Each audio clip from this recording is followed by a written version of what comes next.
you very much for being here with us today to talk about innovation for low carbon growth. So with me to talk about this great topic, I have Chris Anderson Awa. You're the communication director for EDF, and you also running the EDF Pulse. We're going to talk about it later in Africa. Sorry, but I don't have your name. You're not supposed to be here.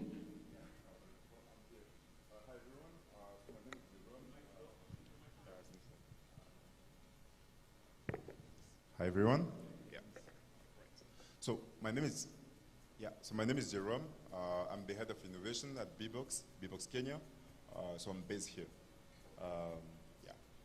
And can you just tell us what Bbox is, please? Oh yeah, I think we are going to have time to talk about Bbox, but like we are a solar company providing essential products to people in rural Kenya. Okay, thank you. And then we have you're Jean-Daniel, and you work for Proparco. I think everybody knows Proparco in the room. And then we have Vera Shaba. She's running a bit late, but she will join us on the panel.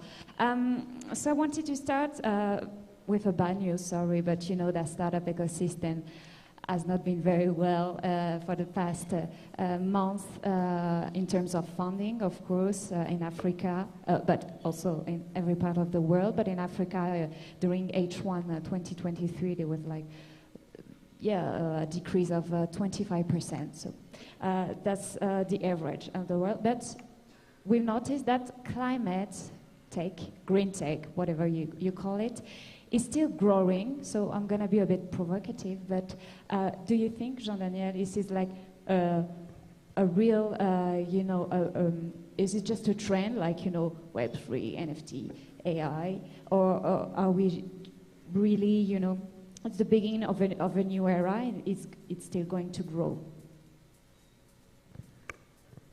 Thank you for the question.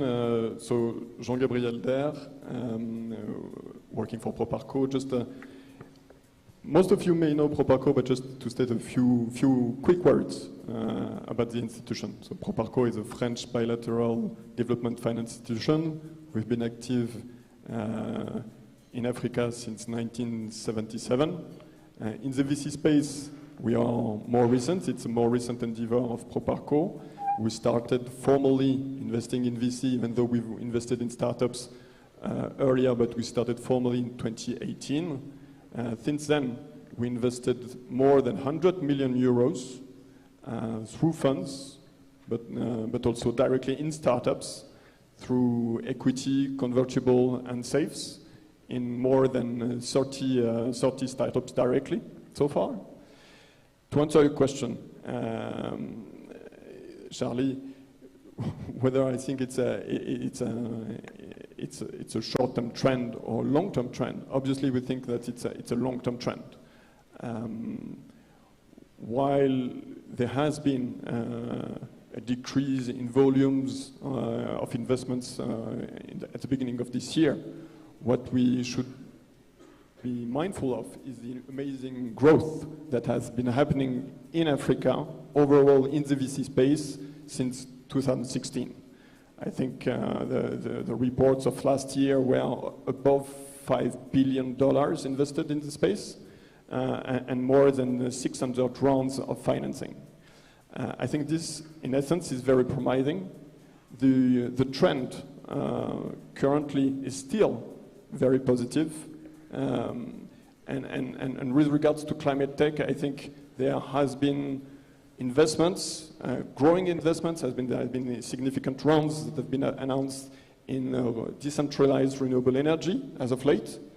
And we see a wealth, as Maëlys said previously, in other sectors that go beyond energy generation, in verticals such as adaptive agriculture, where agriculture has to respond to the climate change challenge, has to prove resilient ways to answer. But there are many other verticals, circular economy, e-mobility, and so on.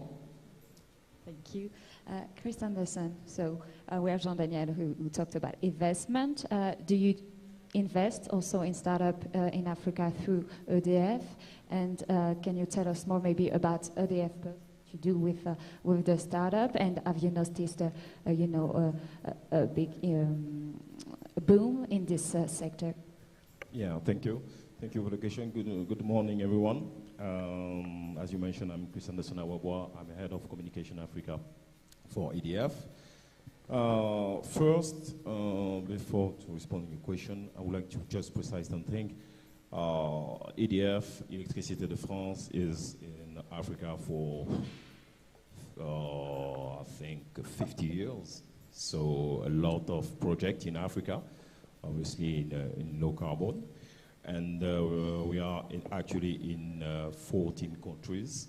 And when we decided 5 years ago to develop EDF Pulse Africa, dedicate to the startup and SME in Africa, it was very interesting for us because when you talk about innovation, the title of the panel is Innovation for Low Carbon Growth.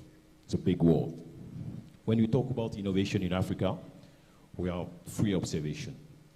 The first is digitalization, because as you mentioned, for example, here in Kenya, I think we paid with the mobile, we pay everything with the mobile, and we started just maybe 2 years ago or 3 years ago in France. So Africa is lead on that, you know. So this is innovation. The second point, the second observation is women. In Africa today, and we can see today here, most of the women is in entrepreneurship in the energy, and this is very interesting respect of the 30 years ago. And the third observation is the support of the big company, the big group, like EDF, who do not hesitate to adapt the business with the startup to have more agility. And the good example for us, for EDF in Africa, we deal with Bbox, the modern startup, Sun Culture, etc., etc. So when we decided for EDF Pulse Africa, as I mentioned, EDF Pulse Africa is dedicated to the startup and SME in Africa. We decided to invest in this program to accelerate the solution for energy in Africa, obviously in low carbon. And we have at least 2 success stories. We have one startup in Zambia, Standard Microgrid Zambia. We invest in this startup. And another startup in Cameroon, or we did a partnership with them. We are on the CNI solution for building. Yeah, I can develop after maybe. Yeah. But it's very, very important for us, and I would like to precise that the access to electricity, access to energy low carbon in Africa is very, very important, because as we know everybody, but in Africa, without electricity, without energy, we can do nothing. And for you, Jérôme, do you see more interest from maybe big corporates, or can you just innovate alone or with them? Thanks for the question. So, I mean, Bbox is one of the benefit from investment from EDF. Can you hear me now? Yeah. Okay, nice. So, yeah, so EDF is one of the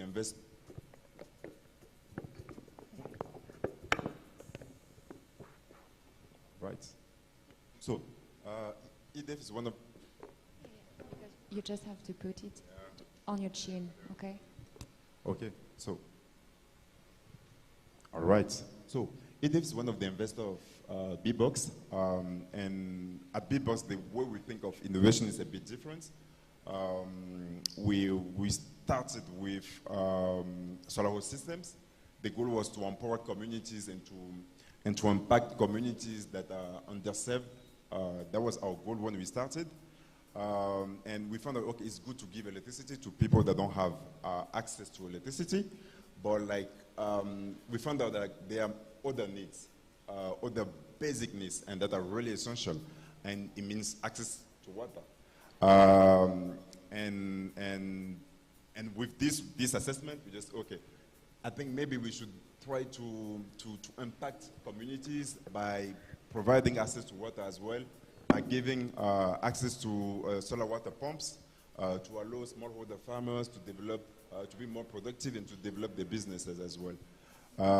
So it started like this, and finally it became a big thing. Now we are present in 10 African markets, mainly in West Africa, present in Kenya for 10 years now. And the way we see like innovation is like it's something that needs to be affordable. Innovation doesn't make sense if it's not inclusive and affordable for most of the people.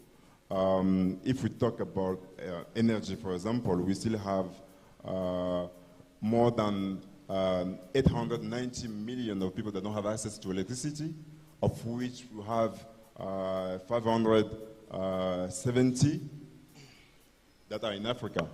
So it's a big challenge that we need to tackle, and we do need investors to finance us and to grow more and to have more impact. So yeah, I think this is my take on the questions. Mm-hmm.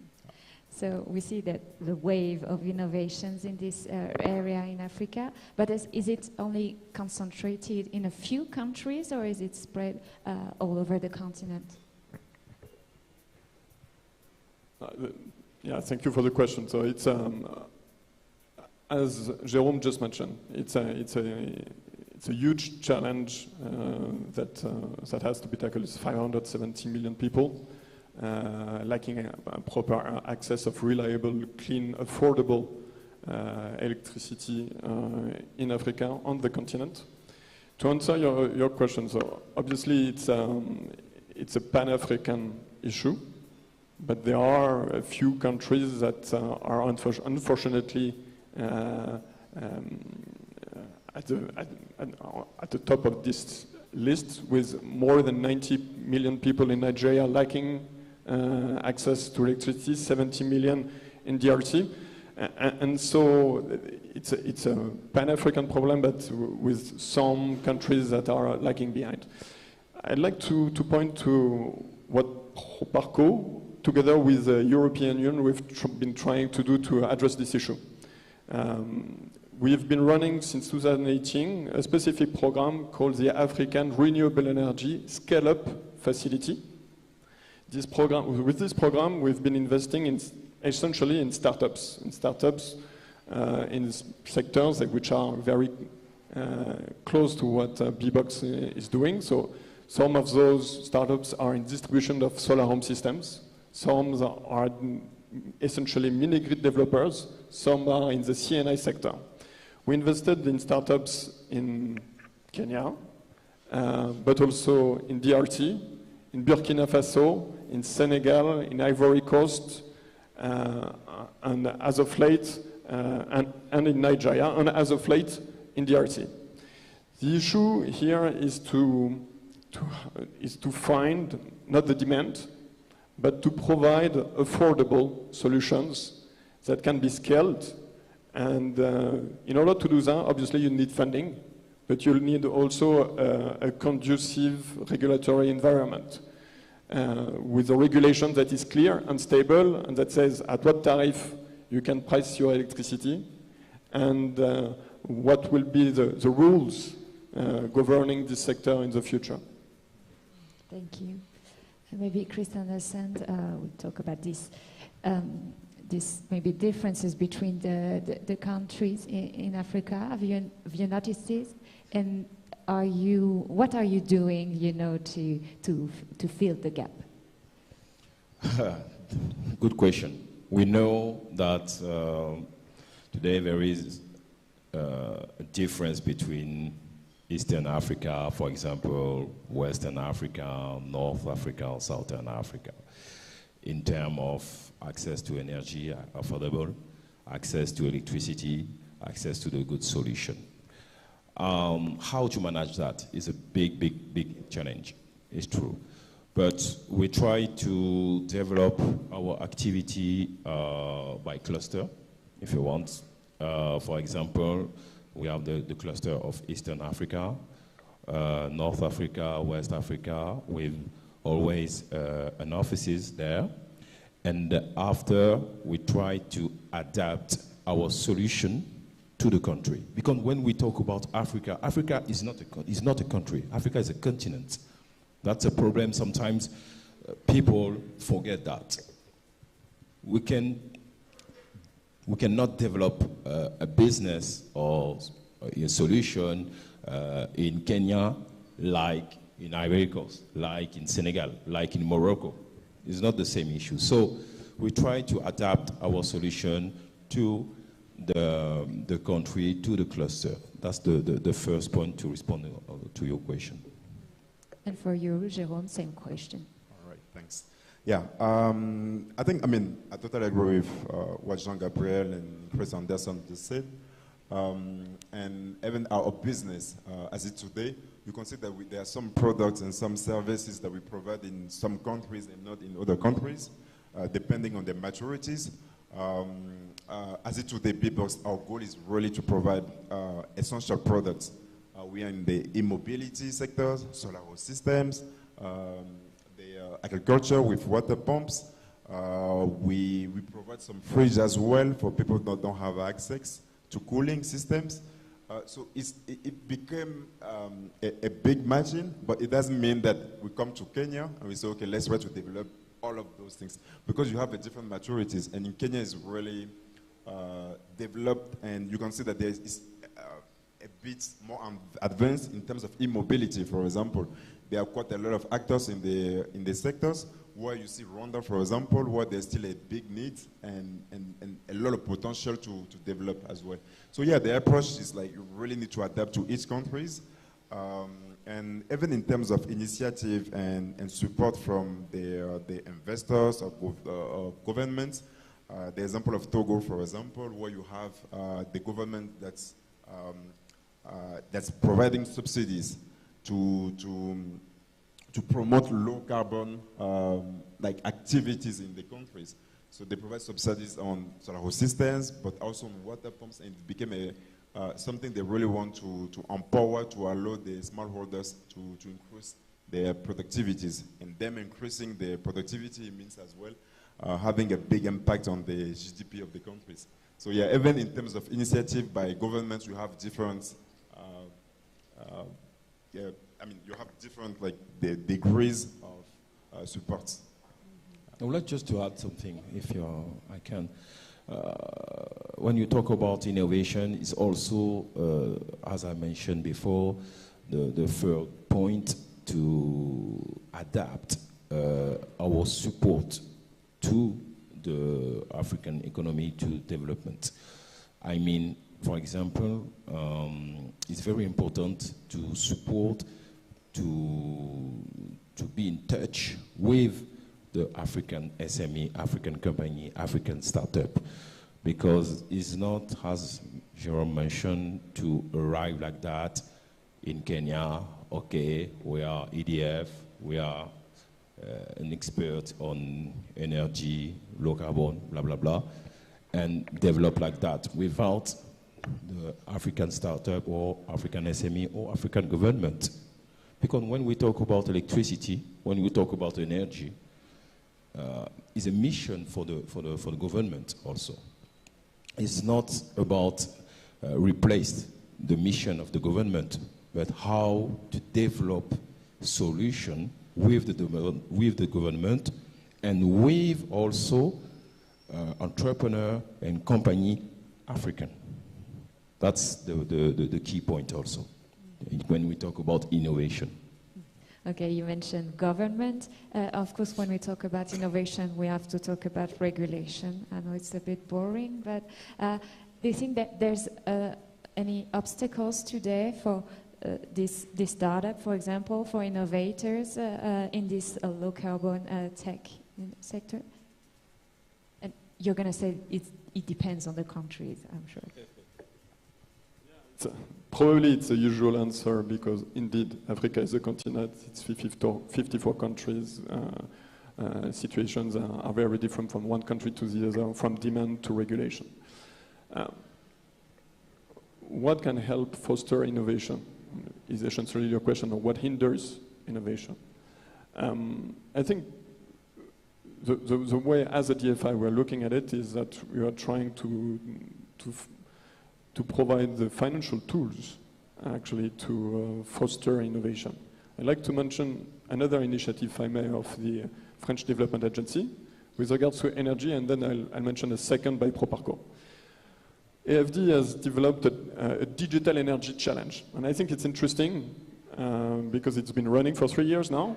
It's also a 20 million euro facility that will be running up until 2024 with the backing of the European again. The interesting part here is that there will be some grant funding, because indeed, at times, before some ideas can be funded through seed rounds, grants can be instrumental. And so the French Development Agency has developed a digital energy facility, which has two sides, one for startups and one for utilities.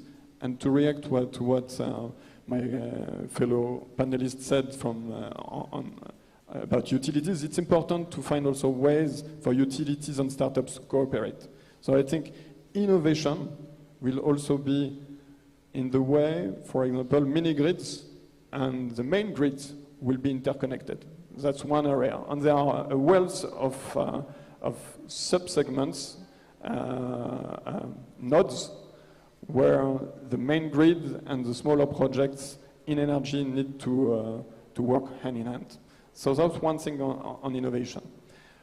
With regards to every low carbon technologies beyond energy generation, I think very much what we need is an ecosystem, a VC ecosystem, and that will look specifically at its sector overall with its different subsectors, and we'll need fund managers, okay, with the expertise, with the boots on the ground in Africa, so local fund managers that will be in a position to identify the startups in this room, but outside with proper seed funding or even pre-seed funding up to the stage of Series B, Series C.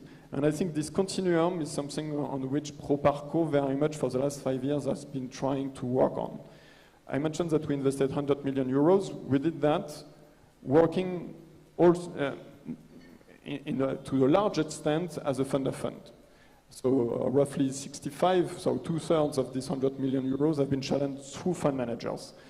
Out of the 11 fund managers that we financed so far, 3 are at seed stage, okay? And 2 are invested in what I would say climate tech overall. So not to mention them, we have E3 Capital, based here in Nairobi, and another fund which actually targets resilient agriculture. I mentioned that because for me there are really 2 big sectors. There's a decentralized power and all the other sectors which will benefit also from the overall electrification and access to electricity of people in Africa. Jérôme, do you have any obstacles regarding, your startups?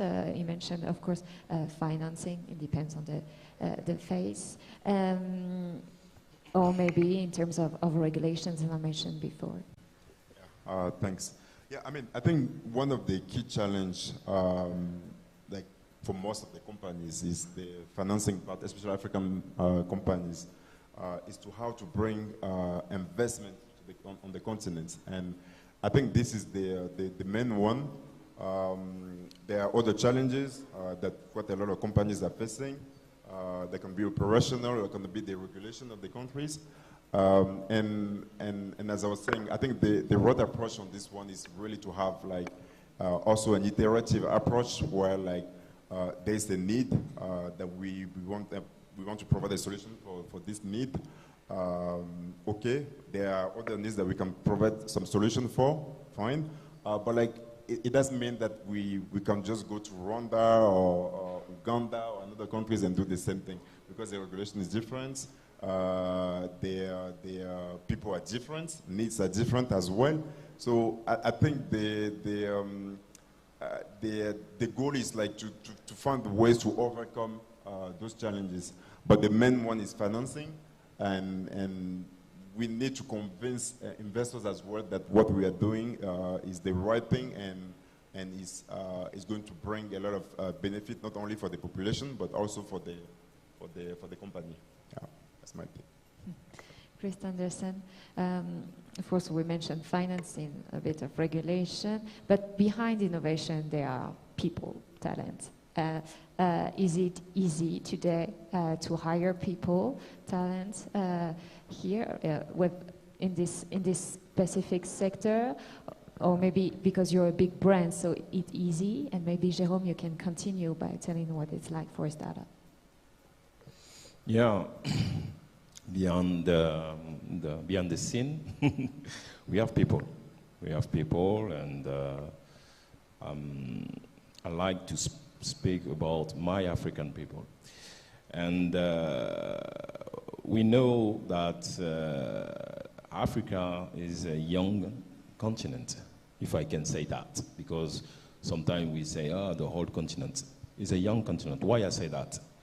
I say that because in Africa, we have a lot of young people, young person.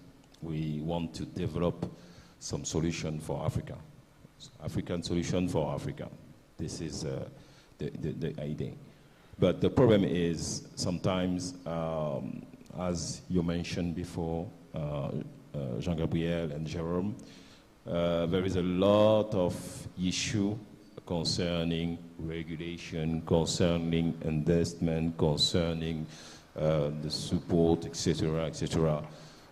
I manage EDF Pass Africa for 5 years, and I can say, unfortunately, that 5 years later, when we launch the application this year, I seen again some startup or SME or project in the same situation, in the same stage.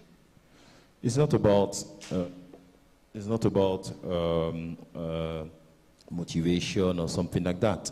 It's about, as you mentioned, people, because every day you have to challenge your project with the Africa reality, because we talk about African reality. African reality is about investment, is about solution, is about access to investment to accelerate their solution for Africa. So they need this kind of people. They need partner like EDF, like Proparco, like Bbox, I don't know. But people need also a support of the government, support of all the ecosystem in Africa. That's the key point when we talk about people behind the scene, beyond the it's true that, okay, it's very interesting to pitch, to have the solution, etc., but what's the next? And in EDF Pulse Africa, we try to anticipate the situation. When I seen maybe for later, the project of the startup, I think, okay, it's very interesting, but I think already in 1 year, what can I do with this solution? What can I do with this startup? What can I do in Africa with this startup? What can I do, for example, with this Kenyan startup?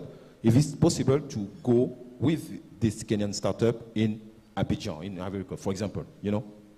This is the Pan-African, I think, the most important thing is to have a Pan-African vision also. Even if we know that in Eastern Africa, West Africa is not the same mindset, etc., but we can do something like that when we talk about people. Jérôme? Yeah, just 2 sentences on this one. I think, behind every project, behind every company, you have people. You don't only finance a company on a day, you finance people that are onboarding the idea and the projects. But honestly, I'm quite optimistic. And I do think in Africa we have quite a lot of talent to run those companies, those ideas, and to implement them. I think maybe 20 years ago, it was a question where like there were a lot of expatriates. The idea was like to send expatriates to develop projects. I don't think it's the case anymore. I think we do have a lot of African talents on the continent. Great to finish on this optimistic view. Now, if you have any questions, please just raise your hand because we can have a short Q&A session. Nice. I have the microphone if anyone has a question. I hope you have a question. Yes. Yeah, there's one at the corner over there. Quick introduction and then question. Okay. Hi, I'm Josh Whale. I'm the CEO of Ampersand. We're Bbox's e-mobility partner in Rwanda. We currently have the largest fleet of electric motorcycles in East Africa. My question is directed at Christa Anderson from EDF. EDF is very active in e-mobility in Europe. I'm curious to hear from EDF how it's viewing e-mobility in Africa and what role it would like to play in that emerging ecosystem. Thanks. Well, and in particular, I'd like to add a little color because I've heard from some of the utilities that they're looking at, or the companies that are active in the electricity generation space, like EDF, that they're looking across the aisle, looking across La Défense actually in Paris at Total and saying, maybe we can eat your lunch. Thanks. Thank you. Nice. Concerning mobility? This is a tricky, I like this kind of question. This is a tricky question. Now, concerning e-mobility, it's true, we are very advancing in e-mobility solution in Europe. It's true, with some company. It's also true that we want to develop also e-mobility in Africa, but depend of many things. Actually, we have to think about that. Depend of the countries, because as I mentioned before, Kenya is okay. Kenya, Rwanda, Uganda is okay for that. For the moment, we don't know if Western Africa is ready for that, for e-mobility. I come from origin Ivory Coast, Abidjan. And when I talk about Abidjan, Abidjan for me is like Lagos in Nigeria. To be honest with you, for the moment, I don't know how the e-mobility in Africa can be developed. Maybe in some sectors. But I think for the moment it's a little bit early. But this is the future. The e-mobility in Africa is the future when we talk about innovation. So we try to develop some connection. We try to develop to have a good vision on the solution. Because when we talk about e-mobility, we talk about also the solution with the motorcycle, etc., etc. But we talk about all about charging, you know, because this is our expertise. Also, electricity is our expertise. So, and how to develop that? How to develop some partnership, maybe with Total. I don't know. He's a competitor, but he's a friend also. It's a French people. So, to be honest, is on stage. We try to develop that. We want to do. Or like on this one, like is EDF trying to invest in e-mobility companies in Kenya and Africa? Is that the goal, or the goal is to develop something in-house? No, normally, you don't have to tell me some question. It's the public. No, to be seriously, yes. As I mentioned, I can too much develop on that because it's very early. It's not a secret. It's not, but it's very early to talk about that. But the only thing I can say that we are very, very interested on that. And we want to develop, but not alone. We're looking for today the good partner to develop in Africa and also in Pan-Africa system. How to take a solution, for example, in Kenya, and go together in Senegal or I don't know, in Ivory Coast or in South Africa, etc., etc. One more question before we jump into the next session. Here you go. Hey, good morning, everyone. Josh Ramasher, CEO of Holocene. So we're a community of outdoor enthusiasts building awesome climate solutions. So investing human and financial capital, early stage climate, and hopefully working to work with all of you. Maybe if each panel member, if I had a magic wand and I could give you that wand and you could add one thing into the ecosystem that you think is really missing, I'd be really curious to hear what each of you thinks we could add to the ecosystem to accelerate our overall growth. Thank you. That's a nice closing question. I'm happy to start on this one. So I think we mentioned a number of things, from funding to tackling, to addressing all markets beyond only the big 4 markets in Africa, looking at financing stages. So a number of things would be great to have a magic wand and make that happen in a second, but that will take a bit more time, but I see a number of factors working on that. To bring something new to this panel. And I don't think a magic wand exists, but I see a number of initiatives trying to fix the voluntary carbon market, okay? And why is VCM so important? VCM is important because indeed it's one way to tackle the climate change issue, but it's also an opportunity, very much so, for startups for a new revenue stream. But we have to this market probably has to be fixed first. There has been a wealth of negative press on this market.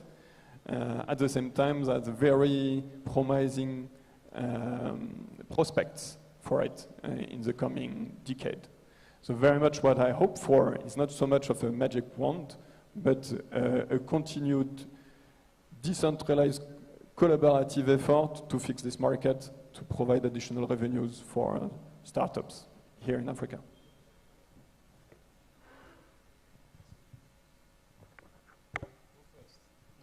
Yeah, I mean, I totally agree with Jean-Gabriel on this one. I think this is a tough question. But yeah,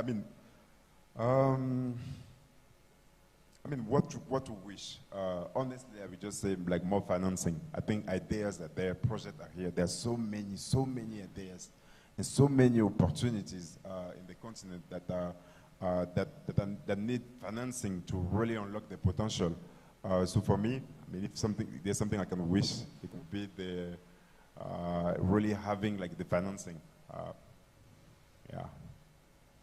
Me, I would like to just, if you can precise your question, because me, I don't know if I'm in capacity to respond, because as you know, EDF is 100% of the French state. So my boss is Emmanuel Macron, so so it's very different for us, you know, because, for example, whole the project in Africa for EDF, 19% of this project is 100 invest from EDF.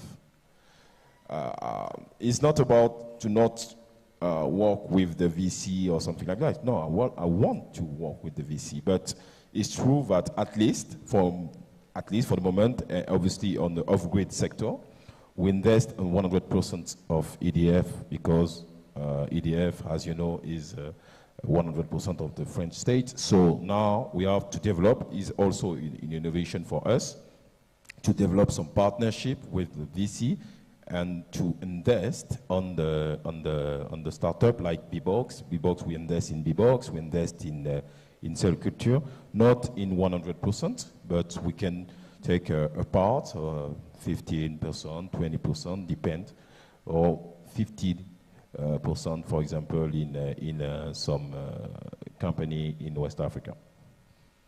Well, thank you very much for sharing all your experiences, and if you have any questions, of course, you can ask them later. Thank you. Let's give them a hand, ladies and gentlemen.